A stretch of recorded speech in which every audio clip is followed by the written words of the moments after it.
BoopTube, I'm back on Sunday once more.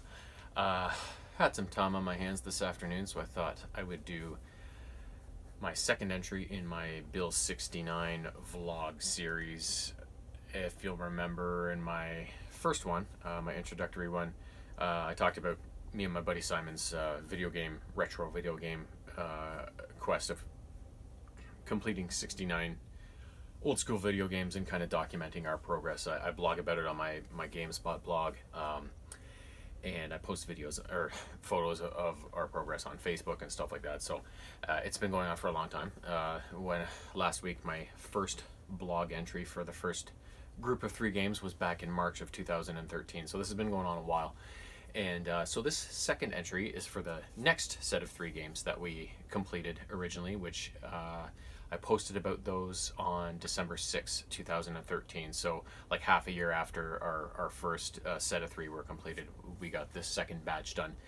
The first game out of this mix is called Little Nemo Dream Master.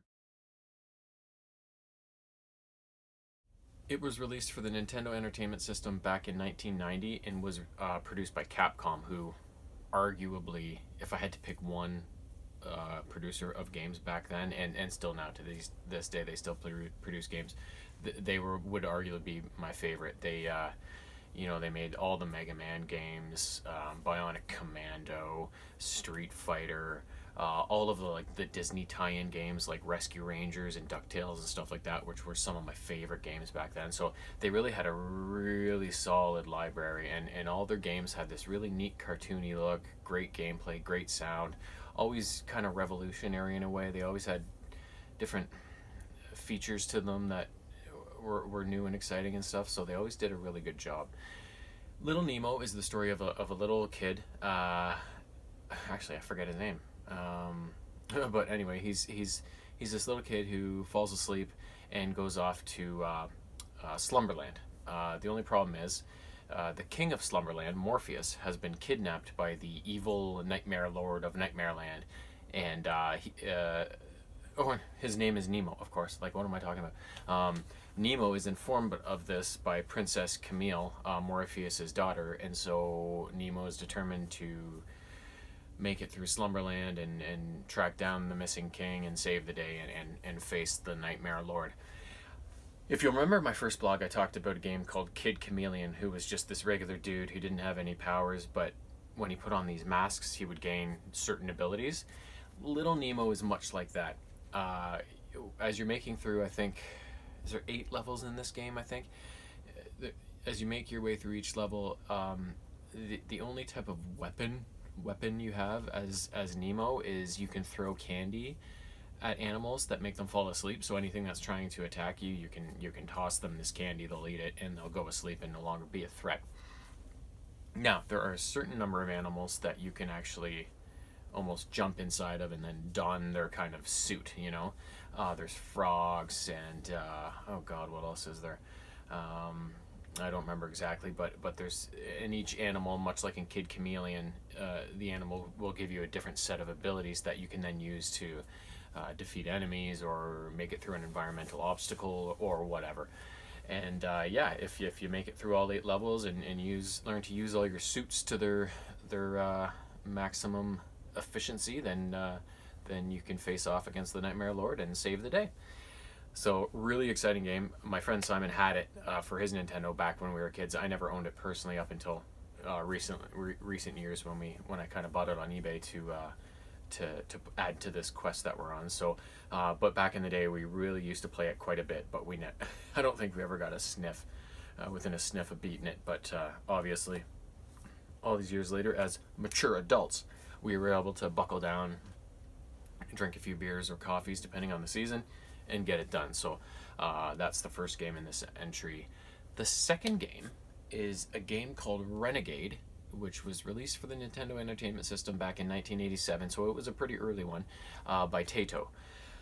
It was based on an arcade game which had a really popular following, apparently.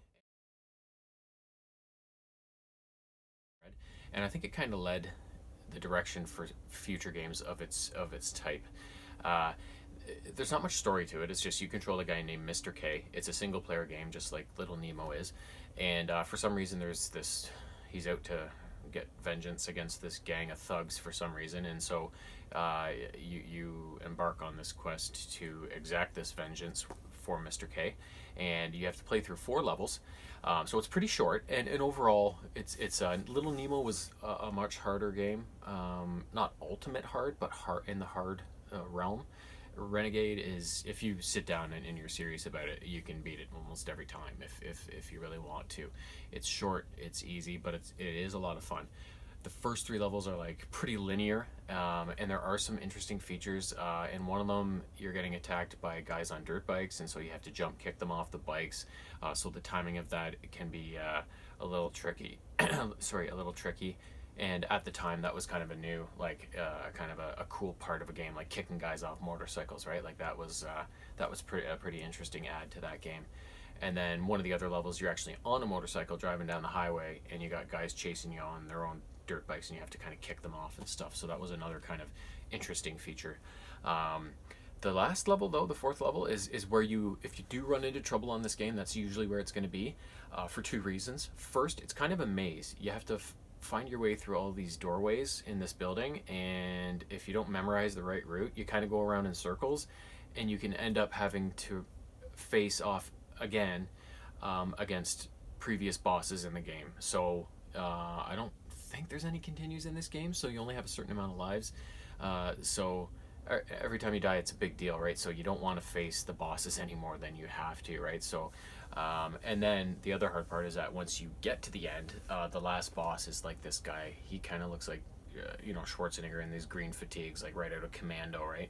And he's got a gun, so it's like really tricky to just make sure you stay off his level and not get hit with his bullets, right? So super fun game. It's actually the very first game I had for my Nintendo, so it's kind of got a special place in my heart, because I still remember that day all those years ago back in the late 80s when my mom took me to Toys R Us, and I picked up my deck, and I had to pick, like, it wasn't one of those packages that came with a game, so I had to just pick one out of the blue, and that was the one that kind of grabbed my eye, and I've loved it ever since. It's a super fun game. So yeah, it was my first game, and it was definitely worth it, and a lot of fun.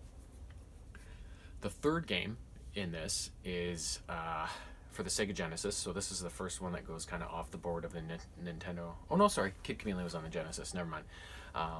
Actually, same format as last time. 2 NES and a Genesis. 2 NES and a Genesis. It doesn't say like that, but that's kind of curious. This game is like one of the best hack and slashers of all time. 2-player co-op, so much fun. Medium difficulty level. Like if you're serious, you can usually get it beat if you're into it and you're not making any mistakes. But if you do just kind of have a haphazard, lackluster round, you will die, and you may make it far, but you probably won't beat it. Well, I may as well just say it's Golden Axe. Golden Axe, I believe, was released by Sega for the Sega Genesis, and it follows, like, it's like in medieval times, full of magic and creatures and stuff like that. And there's this land somewhere that is being threatened by a evil fiend named Death Adder. So you can choose, you on your own or you with a friend co-op can choose from among 3 heroes. There's Gilius Thunderhead, the axe-wielding dwarf, Axe Battler, the broadsword toting barbarian fellow, and then there's Tyrus Flare, who is a femme fatale with a longsword. And so you can choose one of those characters and embark on a journey through. You know what? I don't remember how many levels exactly Golden Axe is. It might be in that 6 to 8 range again. I think somewhere in there. Yeah, it's just, it does take some skill. It's not just haphazardly pressing buttons and stuff like that. You gotta, there's hordes of enemies, like orc-looking things, knights and giants and weird creatures that will kind of attack you in hordes, right? So you want to try and use the high ground or whatever you might have at your disposal to keep them in front of you or from surrounding you, you know. So it does take some skill and some strategy, but it is pretty much just a hack and slash, give her hell kind of game, and it's so much fun. It's one of those games that is just so fun that to this day there's been lots of games that I've played and I've replayed, but this is one of the games that you just replay immensely because it is so fun and it's so quick and it's so easy to play, that it makes it so fun. And the only kind of difference between the characters is that they do have their different moves and stuff like that, and their different strengths and weaknesses, but all in all, you're going to do relatively the same with one character that you will with the next. But the main difference is the magic potions. As you go through and you defeat guys, they won't drop things most of the time, but they will drop meat, which refills your health bar, and then they'll drop little magic potion vials, which fills your magic meter. And the different characters have different affinities for magic. So I think Gilius is the most effective with magic, so his bar is super long, and when you do use your magic, it's super powerful. And then Tyrus is in the middle somewhere, and then Axe Battler has the weakest magic. And you can choose to use, like, if you get one potion vial, you can choose to use it, and it's just a really weak attack, or you can wait until it's more full, or even ultimately full, and then your magic attacks change with how many vials you use. So it's one of those. That's one of the main strategies in Golden Axe. Is it like, do you use your magic bit by bit as you go along and use it to defeat, regular enemies, or do you use it only a couple times per level and make sure you have a full meter for when you face the boss at the end of the level? That's more my style. I'm like, use it all on the boss, and then hopefully put as big a dent in him or her as you can, and only have to fight a little bit instead of the whole thing. Yeah, so that's kind of Golden Axe in a nutshell. But all three of those games are fantastic, and I know I say a lot so far that, like, this is one of my favorite games of all time, and I will say that a lot because and it's all relative too, right? Because how many video games have been produced over the last 35 years, right, since Nintendo came out? A lot. So it's all relative. I don't just have one or two favorite games. I have a healthy collection of my favorite games of all time, and so far of the ones that we've taken a look at, Mega Man 2 and the whole Mega Man series, because I love the whole thing, is one of them. Kid Chameleon is another one of them, and Golden Axe 2. Not Golden Axe 2, just Golden Axe as well is another one of them. So there's been a lot of really popular games personally in this first little batch, and and there will be more to come as well. So the next three I hope to have at least posted for next weekend, but if I can get to it even earlier, I will. But for sure next weekend I hope to have the next three up and in the ether. And until then, have a great week.